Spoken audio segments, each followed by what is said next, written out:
하나님의 때가 차면이라는 제목으로 말씀을 나누겠습니다. 오늘 본문이 시작되는 17절을 보시면 하나님이 아브라함에게 약속하신 때가 가까움에 이렇게 시작을 해요. 우리 한번 17절 말씀을 읽어 보겠습니다. 시작. 하나님이 아브라함에게 약속하신 때가 가까움에 이스라엘 백성이 애굽에서 번성하여 많아졌더니. 하나님이 아브라함에게 약속하신 때가 가까웠다. 자, 그러면 하나님이 아브라함에게 뭘 약속했을까요? 하나님이 아브라함에게 약속하신 때가 찼다. 하나님이 아브라함에게 약속하신 게 뭔지를 아셔야죠. 하나님이 아브라함에게 약속하신 게 있어요. 창세기 12장 2절 말씀 읽어보죠. 시작. 내가 너로 큰 민족을 이루고 내게 복을 주어 내 이름을 장대하게 하리니 너는 복이 될지라. 하나님이 아브라함에게 하신 약속이 뭐예요? 내가 너로 큰 민족, 나라를 이루게 하겠다. 민족을 이루게 하겠다. 큰 민족. 지금 아브라함 혼자인데, 아브라함 한 사람인데, 아브라함은 그때 자식도 없었고, 자기 혼자인데, 하나님은 아브라함에게 약속하시기를 큰 민족을 이루게 하겠다. 그래서 오늘 본문이 시작되는 17절에 보니까 이스라엘 백성이 애굽에서 번성하여 많아졌다. 번성하여 많아졌다. 그러니까 이 우연이 아니라는 겁니다. 이스라엘이 괜히 번성하고 괜히 많아지고 했던 게 아니라는 거죠. 이스라엘이 번성하고 많아질 수 있었던 것은 하나님이 아브라함에게 약속하신 때가 가까웠기 때문에. 이스라엘이 애굽에 있은 지 400년이에요. 400년 동안 한 나라와 한 민족이 그대로 유지가 되는 거죠.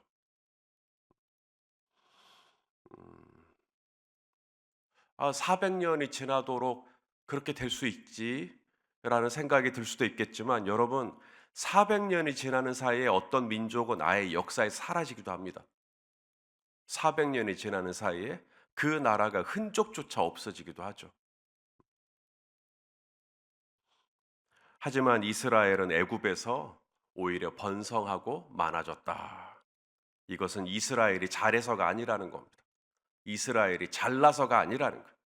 하나님이 아브라함에게 하신 약속을 지켜야 되니까, 하나님이 아브라함과 했던 약속을 지켜주시기 위해 이스라엘이 애굽에 있는 동안 오히려 망하고 그 숫자가 줄고, 오히려 이스라엘이 이 인류 역사에 사라지도록 한 게 아니라 오히려 400년이 지나는 동안 여전히 번성하고 여전히 많아질 수 있도록 하나님이 은혜로 붙들어 주신 거죠. 우리 하나님은 이런 분이십니다. 사람은 약속을 해놓고 잊어버릴 수 있어요. 내가 언제 그런 약속을 했다 그래? 까먹을 수도 있어요. 또 사람은 약속을 해놓고 또 변명을 댈 수 있어요. 핑계를 댈 수 있어요. 약속을 취소해 버릴 수도 있습니다. 그런데 우리 하나님은 전능하신 하나님이시고, 하나님은 약속에 신실하신 하나님이시다. 자, 우리 사무엘상 15장 29절 말씀 한번 읽어보죠. 시작. 이스라엘의 지존자는 거짓이나 변개함이 없으시니 그는 사람이 아니시므로 결코 변개하지 않으심이니이다. 우리말로 변개라고 번역을 했고, 다른 번역으로 보면 변덕이라고 번역을 했어요. 하나님은 이 말했다가 저 말했다가 내가 언제 그랬냐? 변덕을 부리시는 하나님이 아니시다. 또 다른 번역으로는 하나님은 후회하지 않으시는 하나님이시다. 사람이 약속을 하고 무려 400년이 지났어요. 그러면 누가 그 약속을 기억하겠어요? 400년이 지났는데. 그런데 사람은 잊었어도 하나님은 우리 조창지 장로님에게 했던 약속, 400년 전에 했던 약속을 지키세요.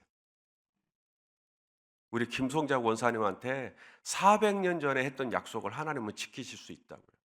사람은 40년만 지나도 잊어버릴 수도 있어요. 그런데 우리 하나님은 400년이 아니라 430년이 아니라 그 이상이 지나서도 하나님이 하셨던 약속이기 때문에 하나님은 기억하시잖아요. 그래서 하나님은 갚으시는 겁니다.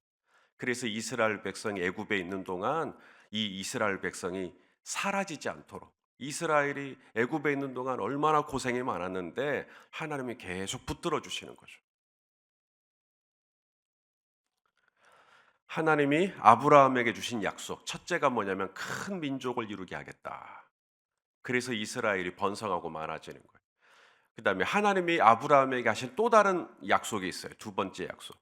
그게 뭐냐면 바로 이 가나안 땅. 가나안 땅. 하나님이 내가 내게 지시할 땅으로 가라. 그래서 가나안 땅. 이 땅을 너와 내 후손에게 주겠다. 이 약속.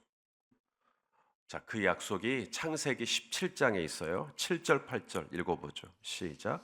내가 내 언약을 나와 너 및 네 대대 후손 사이에 세워서 영원한 언약을 삼고 너와 내 후손의 하나님이 되리라. 내가 너와 내 후손에게 네가 거류하는 이 땅 곧 가나안 온 땅을 주어 영원한 기업이 되게 하고 나는 그들의 하나님이 되리라. 자, 하나님이 아브라함에게 그 후손에게 주겠다 하는 땅이 어떤 땅이에요? 애굽이에요? 아니요. 애굽 아니에요. 지금 애굽에 살고 있죠. 하지만 애굽이 하나님이 이스라엘에게 주마 약속한 땅은 아니에요. 하나님이 아브라함과 그 후손에게 주겠다고 약속한 땅은 정확하게 이름을 붙였어요. 가나안 땅, 내가 이 땅을 너에게 주겠다. 그리고 이제 하나님이 아브라함과 그 후손에게 하셨던 이 약속의 땅을 너에게 주겠다, 가나안 땅을 주겠다 하는 이 약속하신 때가 가까움에 이제 하나님의 때가 차는 거죠. 자, 하나님의 때, 이제 너로 큰 민족을 이루게 해줄게.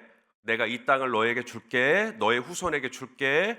라고 했던 하나님의 약속이 이루어질 때가 됐을 때 이제 이스라엘 백성들에게 무슨 일이 일어납니다. 하나님의 때가 찼을 때 무슨 일이 일어나요? 첫 번째가 뭐냐면 애굽에 요셉을 알지 못하는 새로운 임금이 등장하게 됩니다. 자, 오늘 본문 18절 읽어보죠. 시작. 요셉을 알지 못하는 새 임금이 애굽 왕 위에 오르매. 그러니까 애굽의 왕을 우리가 파라오라고 하죠. 애굽의 왕을 파라오라고 하는데 이 바로가 두 종류예요. 요셉을 아는 왕, 요셉을 모르는 왕, 두 종류예요. 요셉을 아는 왕, 요셉을 알고 있는 바로 는 어떤 바로인가? 요셉을 알고 있어요. 요셉이 뭘 알고 있다는 거냐면 애굽이 7년 동안 흉년을 살았잖아요. 7년 동안 기근을 살았어요. 대흉년이죠. 그때 요셉이 기지를 발휘해 가지고 이 7년 동안 애굽을 구원해요. 애굽이 먹고 사는데 아무런 문제가 없도록 도와줘요. 이걸 알고 있는 왕, 그런 왕은 요셉과 이스라엘에 대한 처우가 달라지죠. 그래서 이스라엘을 잘 대하게 되죠. 요셉을 알고 있으니까. 자, 그런데 요셉을 알지 못하는 왕이 왔어요. 요셉이 이 애굽에 어떤 일을 했는지, 이 요셉이 애굽에 얼마나 고마워해야 할 사람인지 그걸 모르는 왕이 등장한 거죠. 그러면 이제 이스라엘에 대한 처우가 달라지는 겁니다. 그래서 어떻게 해요? 이스라엘을 학대하기 시작합니다. 이제 이스라엘을 차별하기 시작하죠. 이스라엘을 핍박하기 시작합니다. 자, 19절이죠. 19절 읽어보죠. 시작. 그가 우리 족속에게 교활한 방법을 써서 조상들을 어떻게 해요? 괴롭게 하여 그 어린 아이들을 내버려 살지 못하게 하려 할세. 이스라엘이 이제 애굽에서 무슨 일을 겪기 시작하죠? 괴로움을 겪기 시작합니다. 하나님의 약속하신 때가 가까울 때 이스라엘은 엄청난 고난 가운데 들어가게 됩니다.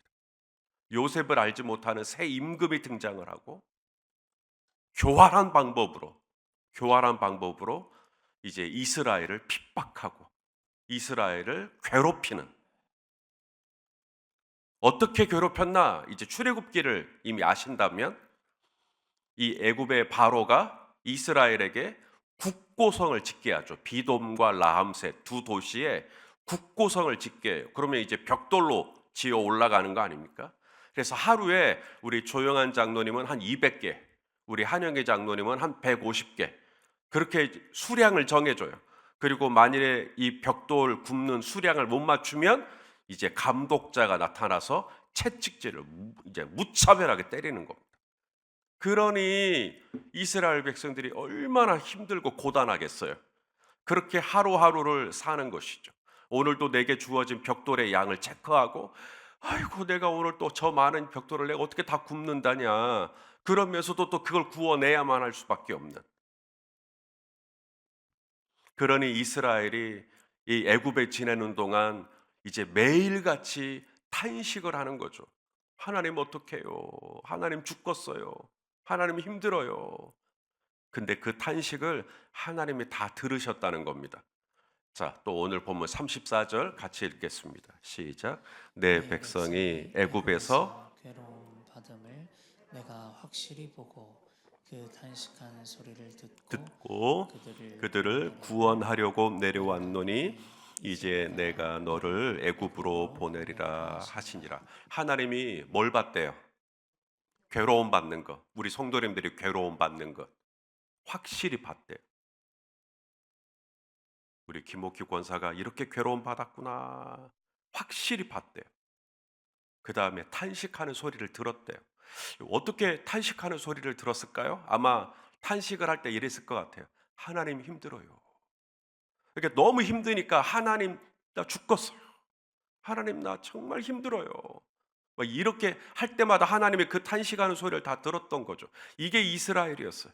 애굽에 있는 동안 하늘을 보면 먹구름밖에 안 보이는, 그냥 절망, 아침에 눈을 뜨고 싶지가 않은, 그냥 하루가 그냥 잠자다가 그냥 가버렸으면 좋겠는, 그렇게 탄식하는 거죠. 근데 그렇게 탄식하는 게 뭐라고요? 하나님이 아브라함에게 약속하신 때가 가깝고 있다. 만일에 이스라엘이 애굽에서 먹고 살만하다고 생각해 보세요. 요셉을 알지 못하는 새 임금이 등장하지 않고 이 바로가 계속 요셉을 다 알고 있는 거예요. 이 역사가. 그래서 요셉에게 늘 고마워하고, 애굽이 늘 요셉에게 고마워하고 우리는 이스라엘 백성들에게 잘해야 된다. 이것이 국민적인 정서가 되는 거죠. 그래서 이스라엘 백성들에게 늘 잘해주는 거예요. 어떤 혜택도 있고, 우리가 국가 유공자들에게 우리가 혜택을 드리듯이 이스라엘 백성들에게 이 애굽에서 잘 먹고 잘 사실 수 있도록 혜택을 막 준다고 생각해 보세요. 그럼 이스라엘에게 모세가 와갖고 우리 나가자 그러면 나갈까요? 절대로 안 나가죠. 애굽이 얼마나 좋은데. 애굽은 나일강이 있잖아요. 1년 사시사철 이 나일강, 그것 때문에 고민을 안 하잖아요. 농사 지을 때. 그런데 하나님이 아브라함에게 약속하신 때가 가까우니까 갑자기 요셉을 알지 못하는 새 임금이 등장을 하고, 그리고 그들을 학대하고 그들을 핍박하고 그들의 눈에 피눈물이 나게 하고 매일같이 탄식하게 만들고, 그런데 이게 하나님이 약속하신 때가 가까웠다는 역설적인 사인이 된다.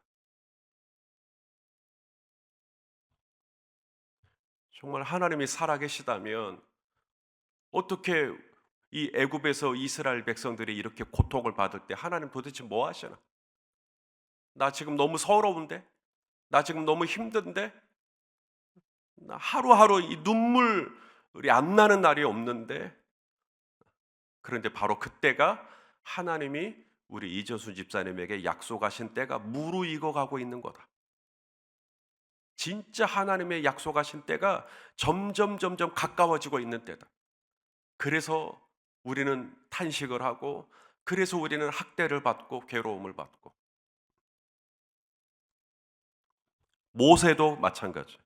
모세가 이제 바로의 궁전에서 이제 40년 정도 됐을 때, 그의 나이 40이 됐을 때 이 모세가 이스라엘을 구원해야 되겠다. 내 동족, 내 형제 이스라엘을 돌볼 생각이 나더니 내가 이 백성을 구원해야지, 구원자가 돼야지. 그런데 결과는 성공했나요? 실패했나요?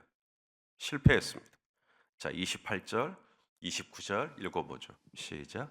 네가 어제는 애굽 사람을 죽임과 같이 또 나를 죽이려느냐 하니 모세가 이 말 때문에 도주하여 미디안 땅에서 나그네 되어 거기서 아들 둘을 낳으니라. 자, 모세가 애굽에서 뭐해요? 도주했대요. 모세가 이 말 때문에 도주했대요. 도망쳤대요. 모세는 구원자가 되고 싶었어요. 그런데 결과가 도망자가 되어버렸어요. 요셉은 성공하고 싶었어요. 근데 결과는 모세가 실패해버렸어요. 그런데 이게 하나님이 아브라함에게 약속하신 때가 가까웠다는 사인이다. 내가 생각했던 일들이 진행이 안 돼요. 내가 하려고 했던 대로 안 돼요. 오히려 실패했어요. 근데 이게 하나님의 때가 가까웠다는 거예요. 모세는 미디안 광야로 도망을 치고 잊혀진 존재로 살아갑니다. 애굽에 이제 모세 아는 사람 아무도 없어요. 이제는 모세가 미디안 광야에서 먼지처럼 아무도 모르는 무명한 사람처럼 그렇게 지내는 것 아무도 관심 없어요. 그렇게 완전히 잊혀진 존재로 살아가고 있을 때 나는 이제 아무 쓸모 없어. 나는 이제 아무것도 할 수 없어. 라고 할 때 하나님은 모세를 잊지 않고 모세를 찾아오시죠. 자, 30절 말씀 또 읽겠습니다. 시작. 40년이 참에 천사가 시내산 광야 가시나무 떨기 불꽃 가운데서 그에게 보이거늘. 자, 우리 하나님 어떤 분이신가? 우리에게 뭔가를 약속하고 안 될 것 같은데 우리에게 뭔가를 약속하고 뭔가 상황이 안 좋으면 뭔가 형편이 안 좋으면 그 약속을 미루시거나 혹은 철회하시거나 변개하시는 그런 하나님이 아니시다. 내가 실패했어요. 내가 도망자가 됐어요.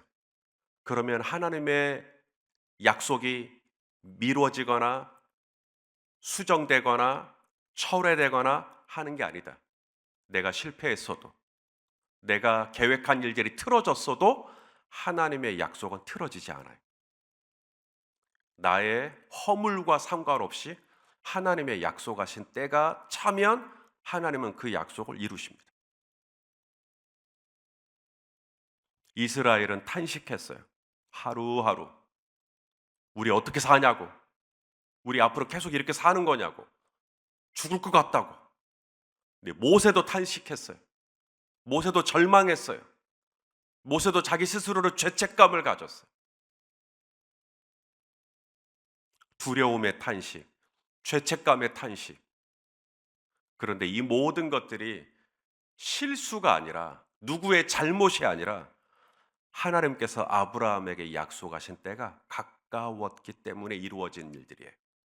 하나님이 저와 여러분의 삶에 뭔가 약속하신 것을 이루려고 할 때 우리의 삶이 점점점 되고 점점점 뭐가 이렇게 세워져 가고 이러면 참 좋겠어요. 그런데 그게 아닐 수 있다.